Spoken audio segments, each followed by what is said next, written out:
who decided to show up to the party. Is that an Eva? Is that Eva? Oh, wow. Look at you. In full view. Woody woo, hoo hoo. So let's talk about this, guys. We're going to talk about some amazing stuff. We're going to talk about silver and silver accessories. We're going to talk about what is silver. We're going to talk about why one would stack silver. And we're going to talk about some interesting ways one can do that. So, yeah. We're not talking about paint here. Okay? We're not talking about paint. No, we are not. We are not. We are talking about an element, an elemental force that's all the rage. It's taken over everything, all the news. Yeah, that's all you hear about these days is inflation. Am I right? Inflation, inflation, inflation. Inflation, inflation, and more inflation. And some are saying, well, it's just transitory inflation. And we don't know yet. We don't know what kind of inflation we're dealing with or to what extent said inflation will occur or how far that inflation will take us to the stratosphere. Well, I don't know, my dear, but I can tell you this. In an environment of inflation, there are certain things that are hedges. Hedges against inflation. And those things are typically commodities. And why is that? Well, it's very simple. If the dollar or whatever currency it is losing value relative to what it will purchase, then certain items are going to become indispensable. And, day-to-day life doesn't end just because of inflation. People still have to go about the business of living and commerce. And therefore, what changes is the price. Okay, the number of Federal Reserve notes in this case, or whatever the currency is, required to purchase whatever the item is. Now, why are commodities so valuable in this situation? Well, the want, need, and desire for finished goods can vary depending on what those goods are, but the things used to make those goods will always be valuable, even if what those commodities are used for varies. So if you want to buy solar panels because it's all of a sudden it's just in vogue to make solar panels, well, something that isn't in vogue anymore is, let's say film for cameras, right?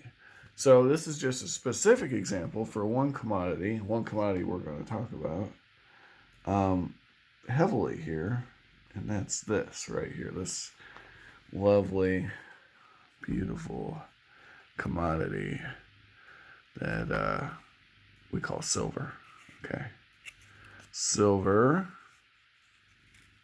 in this case sterling silver, is a metal, Ag, right?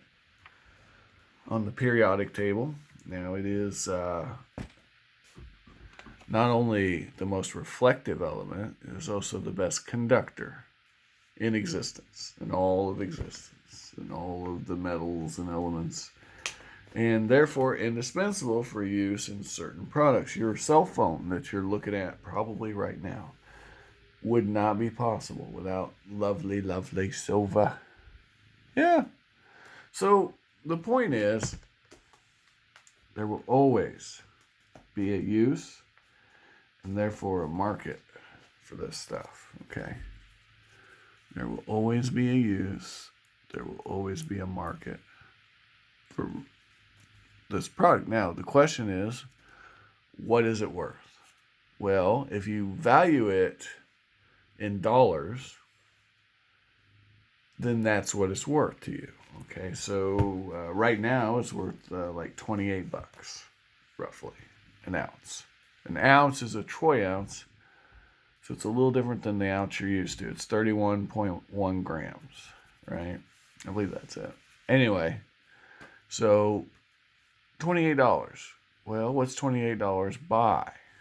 Right now, $28 will buy you almost a tank of gas.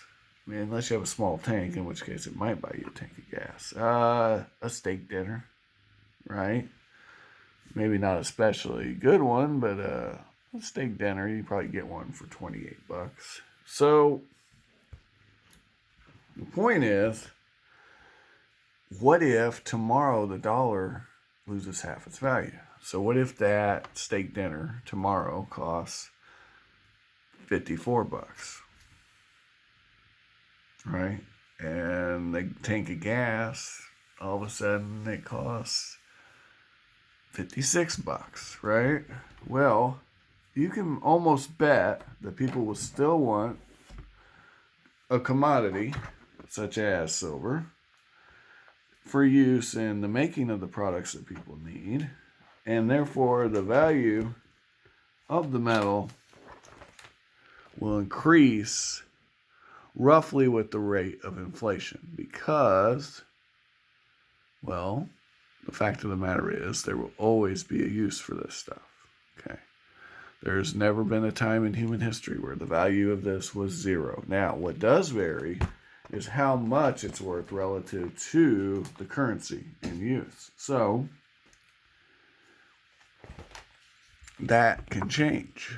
But if we're in an inflationary environment, then it should only stand to reason that the odds are in your favor. That this stuff right here is going to increase in value roughly with the rate of inflation. Okay. Now, how's that an advantage for us? Well, if inflation goes hyper, like parabolic, your purchasing power is preserved in these coins or rounds or whatever it is you have. Okay. So, we'll do a comparison. If I had this today, if I had this Panamanian dime, or whatever, 10 decimos, I think they're called. Anyway, if I had this dime, I paid $1.13 for it. If I had this and $1.13, I set them both on the table. This can represent $1.13. Okay? Now, if my $1.13 is worth what this coin's worth, which, by the way, that was a steal at the time. It's a pretty much half what it's worth, but we're not going to go by that. We're going to go by what I paid on it. $1.13. Okay, now $1.13. We were already up when we started, but now we're going to assume the fair value of this was $1.13 at the time of purchase. All of a sudden, inflation, CPI, goes up. So the price of goods and services is increasing. So my $1.13, if I had buried it or just set it on the table here, right? Well, it's suddenly, let's say it goes up 100%. So inflation's up 100%. Now, all of a sudden, this $1.13 is worth half of what it once was. Well, guess what?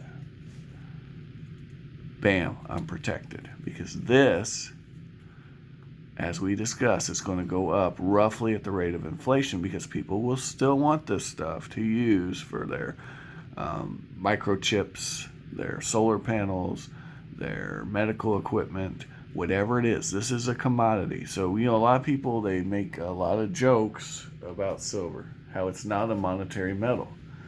Well, I mean, it is. It is a monetary metal. It always has been. But that status has been diminished somewhat by the fact that it is used heavily in electronics and other stuff. It's become somewhat industrial. But the problem with that thinking is that it being an industrial metal actually helps it, I think, this is just my opinion, more than gold. in a hyperinflationary environment. Now, I could be wrong about that. That's just my guesstimate. Because you have a double whammy here. You have the monetary value, the store of wealth, intrinsic value, plus the fact that this is an imperative and needed commodity used in industrial production. There is no replacement for silver. There is nothing that does what silver does physically. So we won't even discuss the monetary aspect. Let's just do, as an industrial metal, nothing else does what silver does. It is literally irreplaceable. No one does it better than the old AG when it comes to conductor, reflection. Nothing else is silver. Silver is silver. Silver is silver. So you may notice we're going to talk about a few more things here rather than just rambling on. If hyperinflation is coming, you might want to consider a position in silver. Okay? Now, why is that? Well, we just discussed inflation and how commodities tend to hold their value. But another reason is the gold to silver ratio. Okay? So if gold is the ultimate hedge against inflation, I would argue it's silver. But gold, people there's a psychological love of gold. And gold is roughly 9 times as rare as silver coming out of the ground. But we won't go by that because that's a more recent trend. It hasn't always been that way. Okay, what's happened is, actually we got to go back. Silver production is primarily a secondary product from mining other minerals, elements. So silver is gotten out of the same ores that you would get copper from, or bauxite, or whatever. The things we use to get these metals that we need for our industrial production. So most of the silver produced, not all, there are still primarily silver mines, but their ore quality is going down, ever going down. Production on that is going down. Most of the silver made is now a byproduct of the chemicals. It's something they gather, they kind of get out of producing copper. Okay, so it's not the primary product being made. Now, I don't know if you've watched the price of copper lately, guys, but it has gone up through the stratosphere. And that's been a fairly recent thing. And this happened back in the 2010s, 2010 through 2012. Copper rose up, silver shot up, gold shot up, everything shot up. So even if if that trend holds true, just for that reason alone, it might be a good time to get into silver. But if this is actual hyperinflation, like has happened in many countries, is happening right now in Venezuela, what you're going to see is, well, it's going to be a transfer of wealth, the likes of which you've never encountered in your life. Someone in Venezuela who had some silver stored away, well, actually, hold that thought. All right, you are out metal detecting in Venezuela, minding your own business, when bam, you come upon this.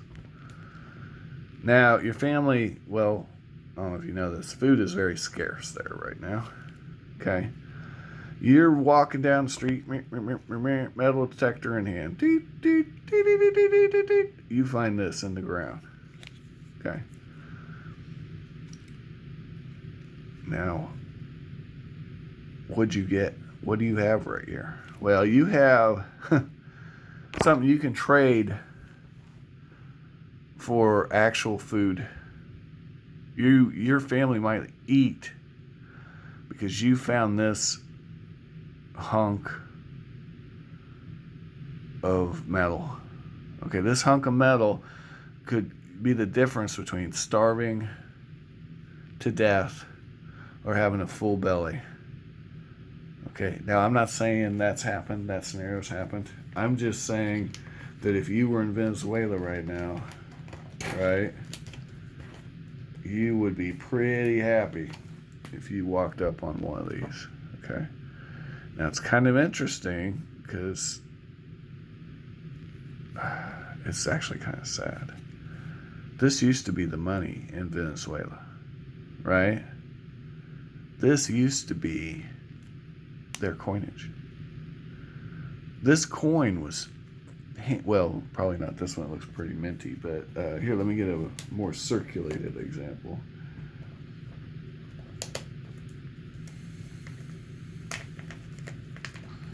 This coin was used in the exchange of goods and services. Okay, this is real money. It has intrinsic value. It is fungible. It has everything that honest money has. It is a vehicle for exchange. It is what was intended when the word money was coined. And to this day in Venezuela, okay, this coin is going to have value, infinitely more value than the currency that they are producing that is losing its value every day. Now, imagine if when the Bolivar was strong, you had purchased a great many of these. You know, say you made it an obsession. Say you did this before the crash. You made it your obsession to use every spare penny you had to get these right here. Right here. This stuff right here. You said, I need this in my life. And you spent the big monies and everybody said you're nuts, you're crazy, what's wrong with you, why are you buying that? You just paid $24 for a 10 Bolivar coin. What is that? Why would you do that? Why would you pay $24 for a 10 Bolivar 30 gram lay 0.900 90% coin? What are you doing? Okay, and then all those people that were telling you that, they're starving to death. You're watching them eat dogs and rats and dig through trash. And in the meantime, you have already bought, if I were you, I'd buy your way out of the country. I would take these and I would get out of Dodge. Whatever it took. Okay? But say you didn't want to leave. Say you wanted to stick around. You wanted to be an overlord. I don't know. Well, you could get some bodyguards if you had access to this stuff right here. You know, just be smart about it. You don't want to advertise, and you don't want to let anybody know where you're keeping your stuff. You know, but yeah, if you were Suave, you'd rather have this than not have it. That's all I'm saying. Okay, and you could literally move up in status, wealth, just an ability in that scenario to survive and thrive, potentially. You know, given the lawlessness, I mean, of course there's going to be risks, but you're going to be in better shape than most because you have something of intrinsic value. Anyway, I've gone on long enough. Guys, I want you to have an amazing day. I want you to find all the miniatures, knickknacks, paddywhacks, give the dog a bones of your dreams. I want you to do it while you're awake. I want you to remember, this is real money. This is real. It doesn't matter that this is in Espanol or that it's from Peru. This hunk of silver is still a hunk of silver, no matter where it's from, no matter who has it in their hand. This hunk of silver will always be valuable, sought after, and desired. Thanks for watching. I hope everything goes well for you. I want you to be safe and cautious in these, I hope I'm wrong, but I think wild times that are coming. And just just watch out for each other, you know? That's all you can do. You can watch out for each other. Be safe.